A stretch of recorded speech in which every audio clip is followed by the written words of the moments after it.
시청자 여러분 안녕하십니까? 6.3 지방선거를 한 달가량 앞두고 대구시장 대진표가 완성되면서 여야 경쟁이 본격화되고 있습니다. 국민의힘이 오랜 공천 갈등 끝에 추경호 의원을 대구시장 후보로 선출을 함에 따라 더불어민주당 김부겸 후보와의 맞대결이 성사됐습니다. 대구 경제를 반드시 살리겠다라며 출사표를 던진 추경호 후보는 흔들리는 민심을 결집시킬 수 있을까요? 토크오는 지난주에 이어 보도국 김은혜 기자와 함께 여야 대구시장 후보의 공약과 비전을 듣는 시간 마련했습니다. 오늘은 두 번째 순서로 추경호 국민의힘 대구시장 예비후보 모셨습니다. 어서 오십시오. 네, 안녕하십니까. 추경호입니다. 네. 당내 경선을 거쳐서 지난 26일 최종 후보가 되셨습니다. 일단 소감부터 먼저 여쭙겠습니다. 예, 굉장히 무거운 책임감을 느낍니다. 우선 긴 경선 과정에 저에 대해서 기대를 갖고 성원을 보내주신 시민 그리고 당원 동지 여러분께 우선 감사 말씀을 드립니다. 그렇지만 지금 대구 경제가 굉장히 심각하고 또 우리 정치권에 특히 우리 국민의힘이 여러 가지로 흔들리면서 신뢰가 떨어지고 있고 이런 와중에 그래도 경제 좀 잘 살려내라. 그리고 좀 대구 이 정치를 좀 잘해주라. 그리고 시정을 잘 펼쳐주라. 이런 가능성을 갖고 이렇게 지지해 주셨기 때문에 굉장히 큰 책임과 또 새로운 출발이다. 각오를 다시 다지게 됩니다. 긴 경선 과정이었습니다. 그렇지만은 긴 경선 때문에 출발은 상대적으로 민주당 후보에 비해 늦었지만은 또 경선 과정을 거치면서 저희들이 또 선의의 경쟁을 하고 그러면서 검증된 후보라는 의미에서는 또 나름대로 강점이 있지 않을까 이렇게 생각합니다. 정말 큰 소명감을 갖고 잘해야 되겠다. 이제 출발이다. 진짜 시작이다. 이렇게 생각합니다. 네. 국민의힘에서는 대구시장 후보에 유독 현역 국회의원들이 많았습니다. 네. 후보님도 지금 대구를 지역구로 둔 국민의힘 국회의원으로서 하실 역할도 적지 않고 운신의 폭도 있으실 것 같은데 대구시장에 출마한 이유가 어디에 있을까요? 예, 무엇보다도 대구 경제가 어렵다는 말씀들을 최근에 굉장히 많이 듣습니다. 물론 이 문제는 어제 오늘의 문제는 아닙니다만 그 심각성이 더해지면서 대구 경제가 정체를 넘어서 최근에 마이너스 성장까지 하는 이런 지경까지 왔다. 그래서 많은 분들께서 중앙에서 경제관료로 오래 근무를 했고 또 경제부총리까지 지내면서 대한민국 경제 전체를 책임졌고 그리고 대한민국의 예산을 편성하고 배분해 본 그런 경험 이런 총체적인 역량을 가지고 이제 고향 대구를 위해서 경제 살리는데 좀 역할을 해달라 이런 말씀들을 많았고 저도 역시 이 시점에 제가 정말 잘할 수 있을까 그리고 또 진정 시민들의 기대가 있을까 이걸 고민하다가 지금 저의 이제 긴 공직 생활의 여정을 고향 대구 경제 살리는데 그리고 대구의 이 과거의 위상을 되찾게 하는데 혼신의 힘을 쏟아봐야 되겠다 이런 각오로 출마를 하게 되었습니다. 네, 앞에 소감 말씀하실 때 길었지만 이제 검증된 후보라는 강점이 있다고 얘기를 해주셨는데 이 과정을 지켜봤던 이제 시민들 같은 경우에 공천 과정이 좀 순탄치 않다라는 느낌도 받았고 뭐 외부적으로도 경선 일정이 많이 늦어졌다 이런 평가를 받았습니다. 당사자로서 국민의힘 대구시장 후보 경선 과정과 국민의힘의 또 뭐 약간의 내홍도 있었잖아요. 이 과정에 대해서는 어떻게 평가를 하십니까? 예, 우선 그동안 저희 국민의힘이 국민들의 기대에 바라는 정치상을 보여주지 못했다. 그래서 많은 국민들께서 질책하고 꾸짖어 주셨습니다. 끊임없이 내부 갈등, 분열, 그리고 흔히 말하는 내부 싸움 여기에는 목소리를 높였는데 정작 거대 여당 민주당의 저 정권의 폭주에 관해서는 제대로 목소리를 못 냈다. 도대체 싸우라는 곳하고 싸우지 않고 왜 내부에 그렇게 싸움에 골몰하냐. 제발 똘똘 뭉쳐라. 정말 걱정이다. 그러면서 사실은 거의 뭐 민심 이반될 수준의 정도의 질책이 계셨습니다. 그리고 또 최근에 공천 과정이 사실은 특히 대구 공천 같은 경우에 매끄럽지를 못했습니다. 이런 부분에 관한 종합적인 평가가 최근 저희 당에 대한 지지나 또 후보자들에 대해 여러 가지 꾸짖음이 있었다. 그것을 무겁게 받아들입니다. 특히 당 내의 경선 과정에 있어서 또 처음에는 정말 믿기 어려울 정도의 무슨 내락설 비슷한 것도 나왔고, 근데 그게 사실은 터무니없는 근거 없는 얘기라는 것이 나중에는 증명이 됐습니다만, 그런 이야기 떠도는 과정, 그리고 또 우리 당의 유력 후보 중에 이진수 후보, 주호영 후보에 대해서 컷오프가 이루어지면서 그것이 과연 시민들이나 등 납득할 만한 수준이냐, 그것도 그 과정이 그렇게 매끄러웠느냐, 결론이 설사 그리 갈지라도 그 과정에 관해서 충분히 후보들에 대한 존중감 이런 걸 살피면서 제대로 된 설명과 절차가 진행이 됐었어야 되는데 하는 아쉬움이 있는 것도 사실입니다. 그래서 특히 주호영 부의장님 같은 경우에는 정말 육선 최다선 의원으로서 저희들이 이 보수 정치, 보수 정당을 굉장히 크게 키워 오신 큰 역할을 한 정치인입니다. 그래서 느닷없이 또 컷오프를 당하고 하시니까 당신께서도 굉장히 서운해하시고 또 분노도 하시고 아마 그러셨을 거다 생각합니다. 마음이 굉장히 상했으리라 생각하고, 경선에 함께했던 저 역시 그 부분에 관해서는 제가 직접 역할을 한 건 아니지만은 그 과정을 지켜보고 또 깔끔하게 마무리 정리가 덜 되는 과정을 거쳤다 하는 측면에서는 주 부의장님께도 저 개인으로도 죄송하게 생각을 합니다. 어쨌거나 그 과정을 거치면서 저희들은 좀 더 단단한 과정을 거쳤고, 이제 마침내 두 분께서도 이번에는 반드시 대구시장 자리를 지켜야 된다. 여기에 진보정당, 민주당한테 대구시장 자리를 내줄 수는 없다. 그 큰 소명의식 속에 무거운 책임감을 가지고 큰 용단을 내려주셨다. 그래서 이제 사실상 단일 대우가 형성돼서 그 이후로 지세도 빠르게 결집하고 있는 것 아닌가 이렇게 생각합니다. 이제부터 저의 소명은 이 흩어진 우리의 보수 정당의 기대가 있는 민심을 잘 추스리고 이제 정말 최대 현안인 대구 경제 잘 살리는데 올인을 해야 되겠다 하는 각오를 다시 한 번 더 하게 됩니다. 네, 단일 대우가 꾸려졌다 이렇게 얘기를 해주셨는데요. 녹화일 기준으로 대구시장 대진표가 짜여진 뒤에 이루어진 여론조사들이 좀 있습니다. 함께 살펴보면서 이야기를 나눌게요. 먼저 TBC 대구방송이 여론조사기관 리얼미터에 의뢰해서 실시한 여론조사에서 대구시장 후보 지지도는 더불어민주당 김부겸 예비후보 47.5%, 추경호 국민의힘 예비후보 39.8%로 오차 범위 밖 7.7%포인트 앞서는 것으로 나타났고요. 이수찬 개혁신당 예비후보는 2.1%로 나타났습니다. 이 조사는 지난 4월 27일부터 28일 이틀간 만 18세 이상 대구 시민 1,008명을 대상으로 가상 전화번호를 활용한 자동답 ARS 방식으로 조사가 됐고요. 응답률은 7.4%의 표본 오차는 95% 신뢰 수준의 플러스 마이너스 3.1%포인트입니다. 그리고 한 가지 여론조사가 더 있는데요. 역시 지역 신문이죠. 매일신문이 한길 리서치에 의뢰해서 실시한 여론조사에서 김부겸 더불어민주당 후보는 42.6%, 그리고 추경호 국민의힘 후보 46.1%로 오차 범위 내 초접전인 것으로 나타났습니다. 이 조사도 지난 4월 27일부터 28일 이틀간 만 18세 이상 대구 시민 여기는 1,004명을 대상으로 ARS 방식으로 진행이 됐고요. 응답률은 6.8%, 95% 신뢰 수준의 오차 범위 플러스 마이너스 3.1%포인트입니다. 이 자세한 내용은 중앙선거여론조사심의위원회 홈페이지를 참조하시면 됩니다. 두 여론조사 결과가 조금 다르기는 합니다. 그런데 공천이 당선, 그리고 당내 경선이 본선이다. 이런 말이 있었던 역대 대구시장 선거를 조금 되돌아보면 이번 선거가 대구시장 선거가 좀 쉽지는 않다라는 건 보이거든요. 선거를 이제 한 달 앞뒀는데 여론조사를 바탕으로 지금 이제 추 후보께서는 대구 민심을 어떻게 좀 판단을 하고 계십니까? 예, 여론조사 결과가 최근에 나타난 것이 그야말로 초접전 양상, 엎치락뒤치락하는 양상이다.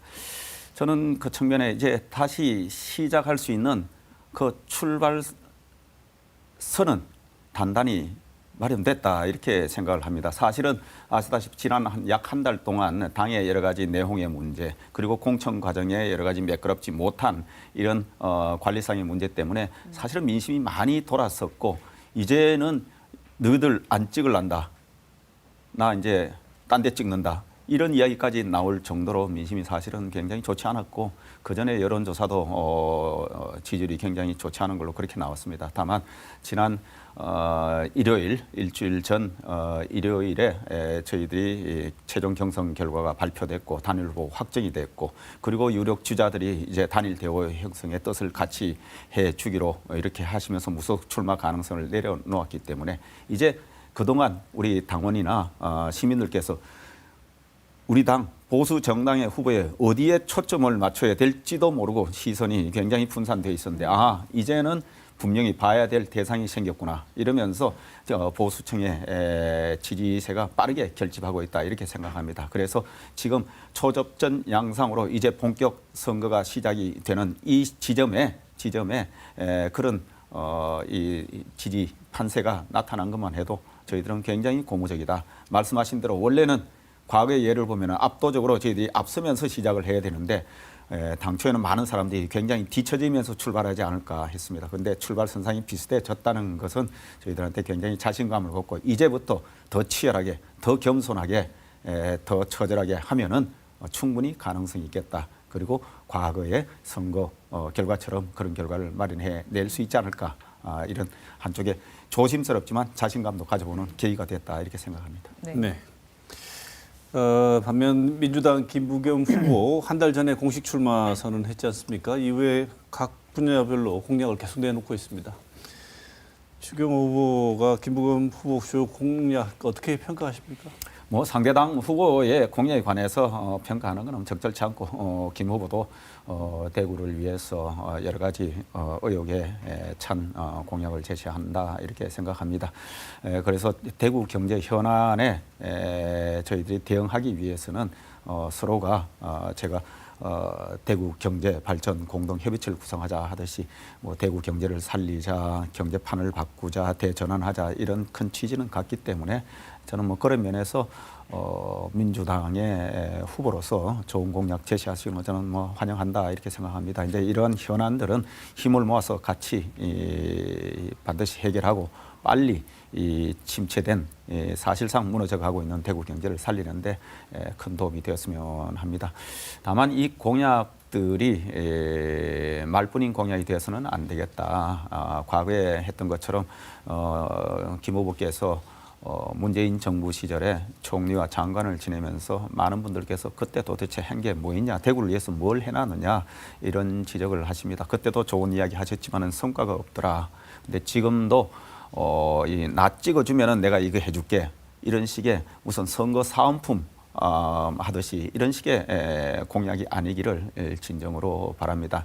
현재 자칫 보면은 그냥 환심을 사기 위해서 하는 것 아니냐 이런 측면도 좀 보이기 때문에 저는 그런 것이 아니고 정말 진정으로 함께 대구를 발전시키기 위한 진정성을 담은 그런 공약이고 또 선거의 당락과 관계없이 이 문제를 함께 추진해서 반드시 실현시키고 그래서 시민들께 정말 환영받는 흐뭇한 그런 우리 정치인의 모습을 함께 보여줬으면 하는 그런 생각입니다. 네. 지금 현재 대구시장은 홍준표 전 시장이 대선 출마로 인해서 조기 사퇴를 하게 되면서 유례없는 시정 공백을 겪고 있습니다. 지난 민선 8기 대구시장에 대해서는 어떻게 평가하십니까?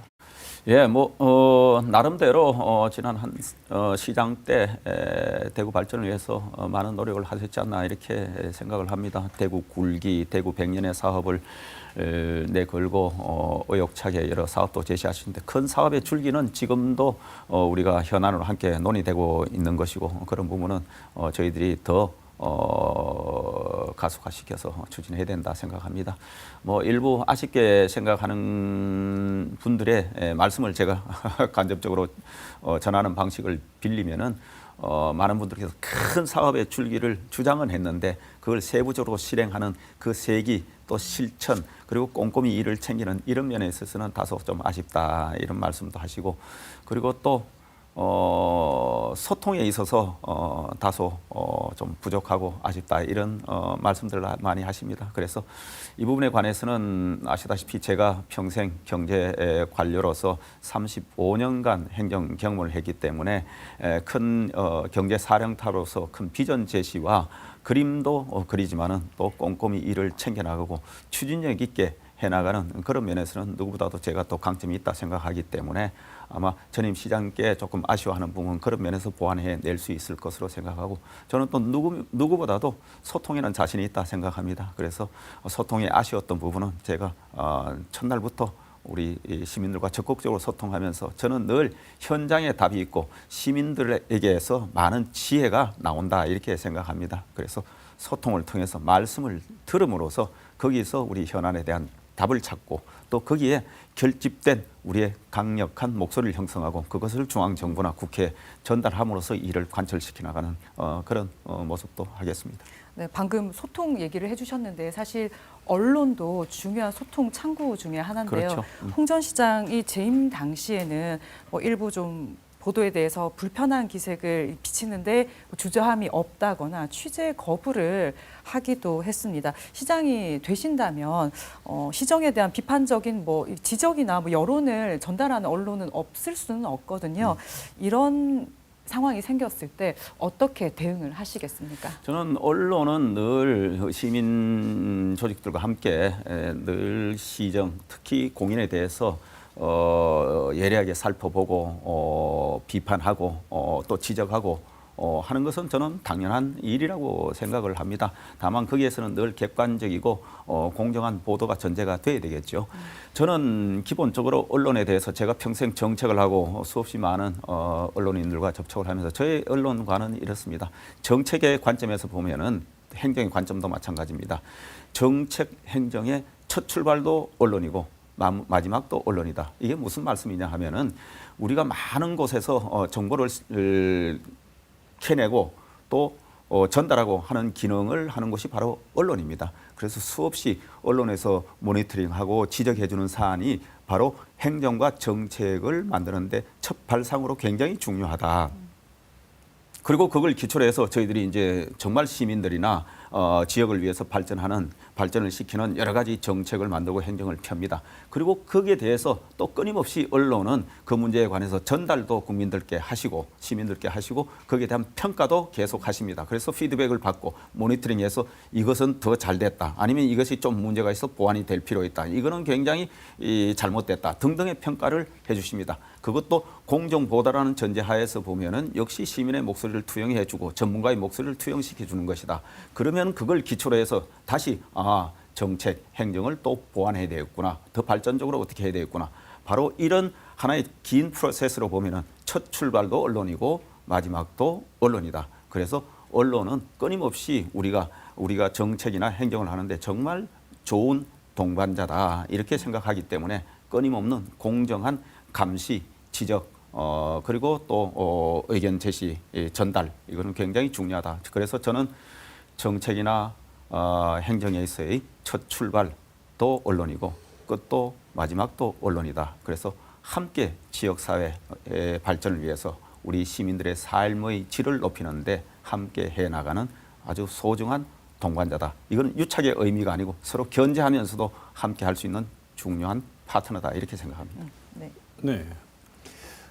일부에서는 비상계엄과 관련한 후보님의 사법 리스크가 아직 해소되지 않았다. 이런 지적들도 있습니다. 이런 지적들에 대한 후보님의 입장은 어떠신가요? 그 부분 관련해서는 제가 시종일관 말씀드립니다만 저에 대한 기소가 정치 검찰이 실체 없는 정치 탄압을 하고 정치 공작을 하는 것이다 이렇게 지적을 했습니다. 비상계엄 당시 여당 원내대표였던 저를 겨냥을 해서 이걸 기소를 함으로써 우리 국민의힘을 위헌 정당 해산으로 몰아가고 그래서 보수 정당의 맥을 끊으려는 정치 탄압이다 이렇게 생각하고 여기에 관해서는 그 기소 자체가 굉장히 무리하다. 그것은 지난번에 작년 12월에 저에 대한 영장 심사에서도 이것은 문제가 많다고 기각을 함으로써 일단 법원의 1차 판단이 있었던 겁니다. 그리고 여러 법조인들께서 이러한 정치 특검의 무리한 기소에 대해서 이것이야말로 민주당이 최근에 강행 처리한 법 왜곡죄의 대상이 될 것이다 이렇게 얘기를 합니다.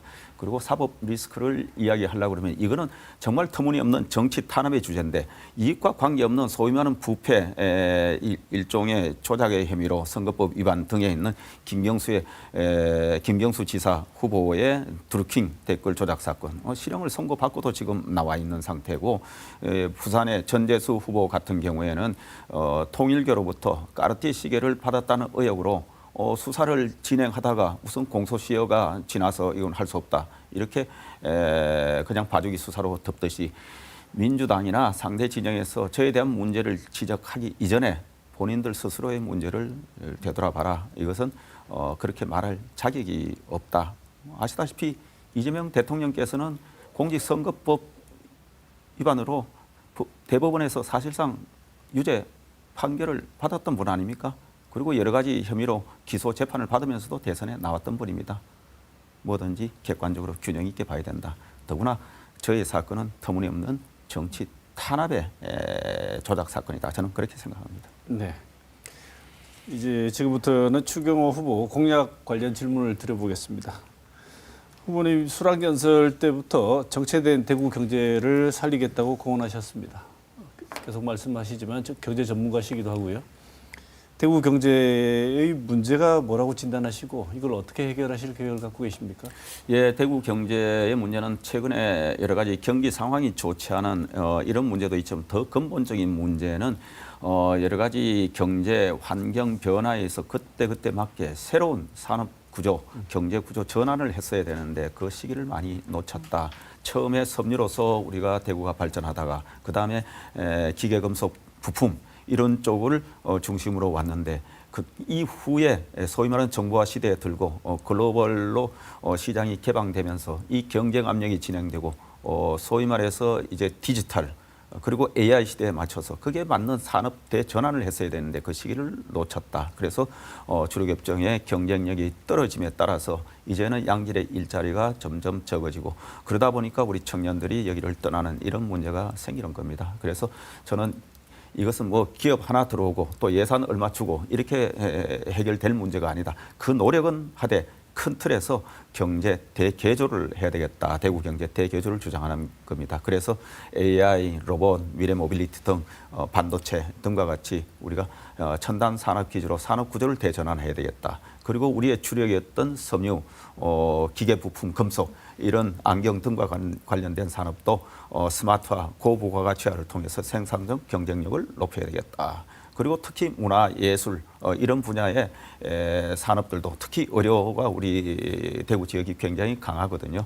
이런 산업을 통해서 우리가 서비스 산업 육성을 통해서 양질의 일자리도 만들고 해야 되겠다. 그리고 무엇보다도 창업, 젊은이들이 다양하게 도전할 수 있는 우리 삼성의 출발이 여기 대구 아닙니까? 여기서 창업을 하고 오늘의 삼성 반도체까지 이어진 이 역사가 있듯이 이제는 제2의 삼성을 만들기 위해서도 우리 여기에서 창업이 굉장히 활성화되어야 되겠다. 그래서 저는 국가대표 창업도시를 만들겠다. 여기에는 대규모 펀드도 조성하고 젊은이들이 정말 열정을 가지고 우리 시민들이 도전하고 그래서 또 실패한 경우에 재도전할 수 있도록 하는 그런 여건을 만들어야 되겠다. 이런 생각으로 좀 총체적인 접근을 함으로써 돈과 사람이 모이는 도시 그리고 부모 찬스가 이제 더 이상 아닌 대구가 이 도시가 기회가 되는 대구 찬스 도시 기회를 만드는 그런 접근을 하겠다 이런 말씀을 드립니다. 네. 후보님 한 인터뷰에서요 대구에 삼성전자 반도체 공장 유치를 추진하겠다고 말씀을 해주셨어요. 요즘 반도체가 워낙 잘 나가니까요. 뭐 당위성에는 누구나 공감을 하겠지만 중요한 건 어떻게 이걸 구현할 수 있느냐 아니겠습니까? 구체적으로 실현 방법에 대해서 얘기를 좀 해주실까요? 예, 우선 반도체와 관련해서는 지금 초호황입니다. 네. 초호황인데 당초에 삼성 반도체나 SK 하이닉스 등 같은 경우에 원래 30년, 40년까지 투자 계획을 수립했는데 이것을 훨씬 지금 당길 수밖에 없는 이런 상황이다. 그러면 지금 또 부지를 선정하고 사실은 투자를 하는데 보통 한 7, 8년, 뭐 길게는 10년 정도 걸립니다. 그러면 그들도 다시 새로운 투자 확대를 해야 되는데 이걸 어디에 할지를 이제 서서히 고민을 시작할 거다. 그러면은 바로 우리 대구에서는 저렴한 용지도 있고 여기에 낙동강 수계에 풍부한 물도 있고 또 아시다시피 근처에 원천도 있기 때문에 풍부한 전력도 있고 여기에는 또 포스텍 또 디지스트 그리고 경북대 등과 같은 여기에 인력 양성 공급도 가능하다. 그래서 저는 제2의 반도체 단지를 대구가 만들 수 있는 굉장히 중요한 최적의 입지다. 그런 생각으로 반도체 단지를 조성해서 반도체 공장들을 유치하려고 합니다. 그것은 우리 구미에 또 전자산업 등도 가까이 있기 때문에 이런 걸 하면은 바로 이 반도체 밸리, 이 전자산업의 전자 반도체 밸리를 형성하면서 대구, 경북, 특히 대구에 큰 미래 성장 동력을 마련할 수 있지 않을까 생각합니다. 이것이 쉽지는 않겠지만은 쉽지 않은 것을 도전하지 않으면 아무것도 이루어질 수 없다. 곳곳에서 다시 미래를 보고 다른 지역에 의욕을 갖고 나올 텐데 특히 대구가 손 놓을 수가 없다. 대구는 최적의 입지 여건을 갖고 있기 때문에 그런 면에서 제가 그 구상을 지금 말씀을 드리고 있는 겁니다. 네. 지금 후보님, 지금 대구의 최대 현안 이렇게 얘기를 하면 뭐 뭐니 해도 신공항 건설 문제 아니겠습니까? 이 신공항 건설 문제가 지금 교착 상태에 빠져 있는데 추경호 후보만의 해법이 있다면 어떤 게 있을까요? 예, 지금 신공항은 현재 상태로서는 굉장히 풀기 어렵다 이렇게 생각합니다. 왜냐, 군사공항을 이전하는 대규모 공항 건설을 대구시 지방자치단체에서 책임지고 계획도 수립하고 돈 마련해서 추진하라. 그러니까 이게 감당이 안 되는 겁니다. 22조 원이 드는 공항 건설을 한 해 산림 전체 예산 규모가 11조 남짓한 대구가 그걸 감당해낼 수가 있겠습니까? 거의 불가능할 정도다. 그래서 이 군사공항 이전은 국가가 주도로, 중앙정부 주도로 해야 된다. 마침 이재명 대통령께서 지난해 광주에 가서 광주의 군사공항을 국가가 주도로 하겠다. 그리고 청와대에 TF를 꾸리겠다. 그래서 추진하겠다. 이렇게 말씀 주셨습니다. 광주에 되는 그 국가 주도의 군공항 이전을 왜 대구는 안 되겠습니까? 그래서 대구도 대통령께서 정부 여당이 국가 주도로 추진을 해주라. 여기에 우리의 목소리를 모으고 제가 정치력을 발휘해서 우리 대구 의원들과 함께 그것을 요구하고 관철을 시켜 나가야 되겠다. 이런 생각입니다. 그리고 군사공항 이전을 지방자치단체에서 이렇게 주도적으로 하는 세계적인 유례가 없습니다. 감당이 안 되는 이야기보다는 빨리 첫 단추를 잘못 꿰인 이 부분은 빨리 수정해서 가고 이걸 하다 보면 다소 시간이 조금 더 걸릴 수 있습니다. 그렇지만은 이 경북 의성 특히 우리 대구의 군에 계시는 분들께서 이제 이 토지 이용이 제한이 되고 하다 보니까 재산권 침해 부분이 있습니다. 재산권 행사의 제약이 있기 때문에 이 부분에 관해서는 어떤 식이든지 빨리 이 토지 수용 계획을 확정을 하고 그래서 수용 절차를 통해서 그분들의 토지를 매수하는 이런 절차는 빨리 한쪽에 진행하면서 아까 말씀드린 기본 틀을 바꿔나가는 이런 투트랙 전략으로 저는 추진하겠다 이런 말씀을 드립니다. 네. 또 하나 현안 중에 하나가 대구 경북 행정통합입니다. 네. 이게 지난번 다른 지역과 함께 통과될 것이다 아니면 안 될 것이다 이런 말이 많았는데 무산이 된 상황입니다. TK 행정통합 무산에 대해서는 어떻게 생각하시고 앞으로 이 문제를 어떻게 해야 될지 대책이 있으시다면 어떤 게 있으신지 질문을 드리고 싶습니다. 저는 대구 경북 행정통합 무산의 책임은 전적으로 이재명 정권 민주당에 있다. 그래서 민주당 후보도 여기에 대해서 반성을 하고 민주당 정청래 대표가 지금 여기 들락날락 하는데 대구 시민들께 사과부터 해야 된다 이렇게 말씀드립니다. 아시다시피 대구 경북 행정통합과 관련해서 이 대구에 240만, 경북에 260만 시도민, 500만 시도민께서 다 이거 빨리 해야 된다, 찬성해야 된다, 찬성한다. 그리고 빨리 통과시켜달라. 결집된 의사 표시를 했습니다. 그리고 정치인들도 다 찬성을 했습니다. 그걸 누가 발목을 잡았느냐? 정청래 민주당 대표, 추미애 전 법사위원장이 발목을 잡았고 그리고 이재명 대통령도 처음에는 의욕차게 이야기를 하시다가 그다음에 입을 꾹 다물고 계셨다.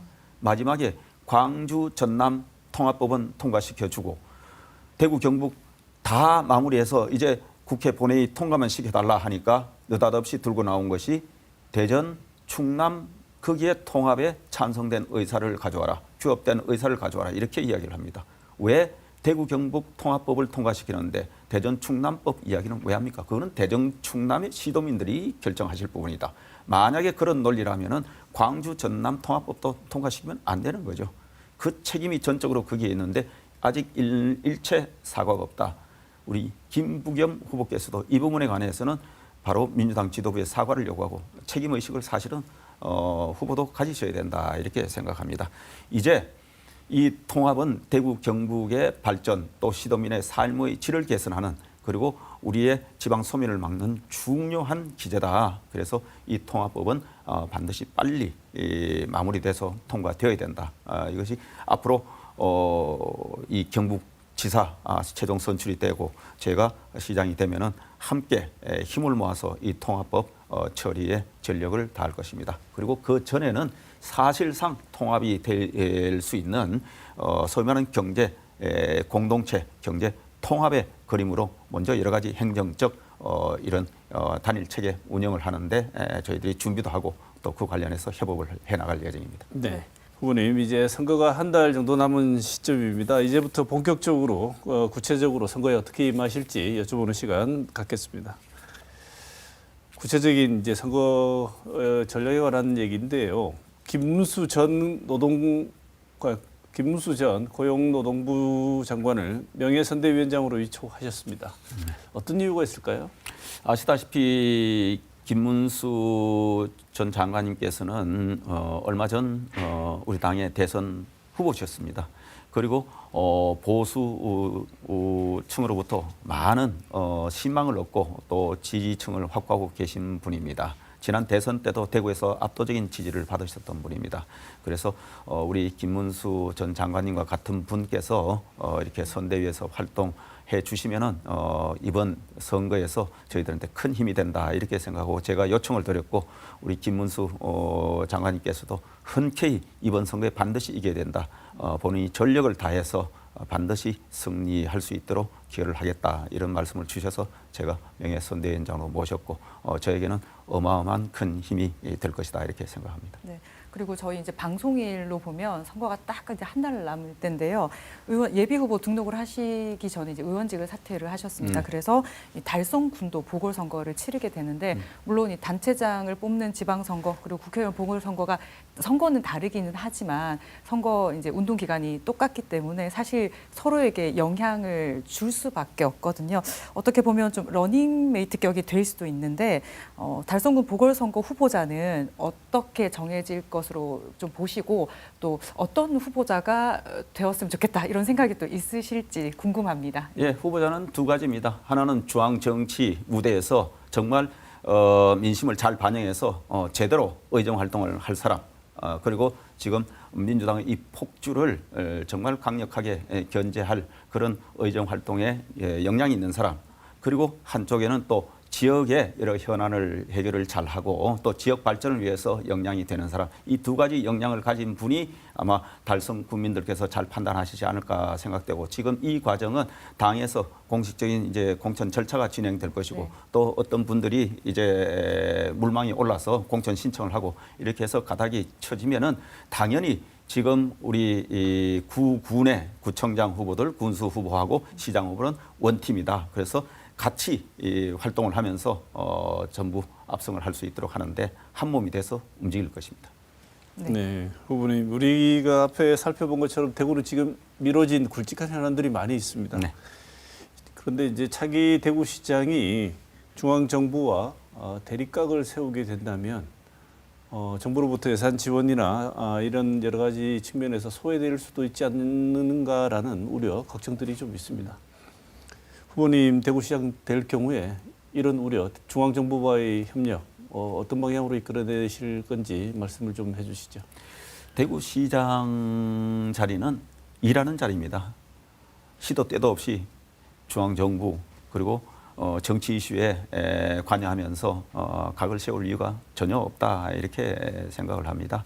다만 유일하게 의사표시를 할 계기가 될 경우에는 정말 우리 시민들이 대한민국의 미래를 걱정하고 어떤 폭정이 있고 이럴 경우에 시장으로서 그 시민의 뜻을 모아서 할 경우는 간혹 있을지 모르나 기본적으로는 1년 365일 대구 시민들을 위해서, 대구 발전을 위해서, 현안 해결을 하기 위해서 어떻게 이 문제를 풀어갈 것인지, 해법을 제시를 할 것인지, 또 실행해 나갈 것인지, 추진해 나갈 것인지 이런 부분에 관한 부분이 일이기 때문에 시장이 중앙 정치권하고 또 현 정권하고 뭐 일일이 각을 세운다 이 걱정은 하실 필요가 없다 하는 생각이고 늘 현안을 해결하기 위해서 여든 야든 중앙 정치권의 협조를 구해야 되고 또 정부에도 마찬가지입니다. 정부의 장관부터 시작해서 중견급 실무자들하고 끊임없이 소통을 해야 되고 그렇게 하기 위해서는 논리와 타당성으로 일로 가지고 설명하고 설득하고 이해를 구하고 그래서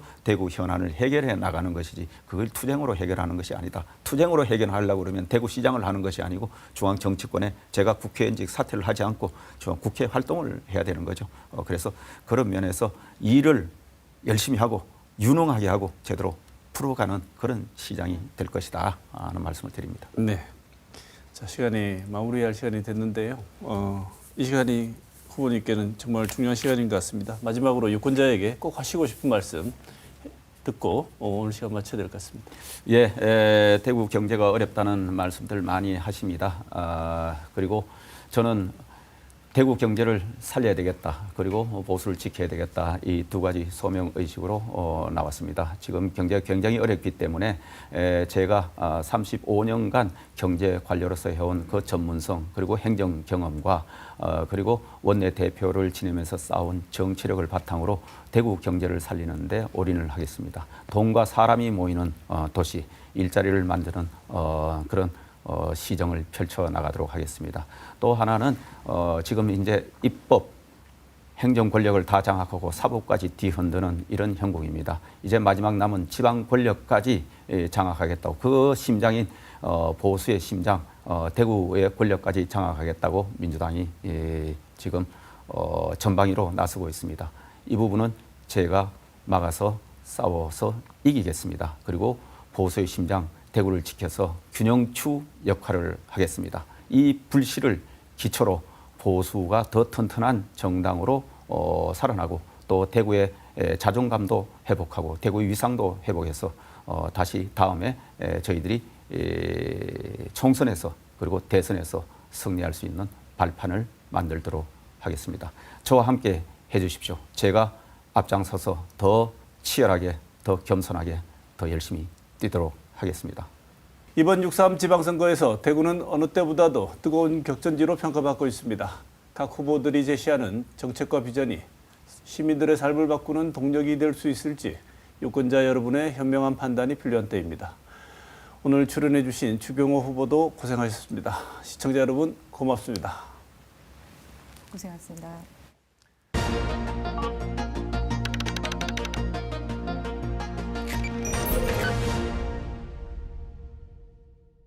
지난주 대한민국 자본시장은 코스피 지수 사상 최고치를 연일 경신하며 질주했습니다. 이번 신고가 랠리의 뚜렷한 긍정적 지점은 한국 증시의 체질 개선입니다. 과거 저평가의 대명사였던 코리아 디스카운트가 인공지능 혁명과 만나며 강력한 동력을 얻었습니다. 정부가 추진해온 기업 밸류업 프로그램이 가세하며 주주 환원 정책이 강화되었습니다. 한국 증시가 이제 투기의 장에서 투자의 장으로 진입했음을 알리는 신호로도 볼 수 있습니다. 그러나 증시의 K자형 양극화와 글로벌 정세라는 외부 변수에 흔들리는 구조적 취약성은 여전한 숙제로 남아 있습니다. 개인 투자자들의 소외 불안 증후군 현상 또한 경계해야 할 대목입니다.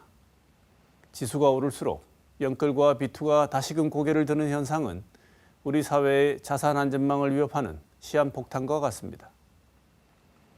신고가라는 숫자가 누군가에게는 부의 증식이겠지만 준비되지 않은 대중에게는 뒤처짐에 대한 공포로 작용하는 상황을 우리는 경계해야 합니다. 이 박탈감은 단순한 질투가 아닙니다. 노동 소득만으로 자산 격차를 따라잡기 어려운 사회에서 주가 랠리는 자산을 가진 사람과 갖지 못한 사람의 차이를 더 선명하게 만듭니다. 누군가는 평가이익을 말할 때 누군가는 월세와 생활비를 계산합니다. 이때 신고점은 희망이 아니라 압박이 됩니다. 그래서 우리는 얼마나 올랐는가가 아니라 그 상승이 누구에게 어떤 방식으로 돌아갔는가라는 것도 꼭 물어야 합니다. 이번 주 시사원은 여기서 마치겠습니다.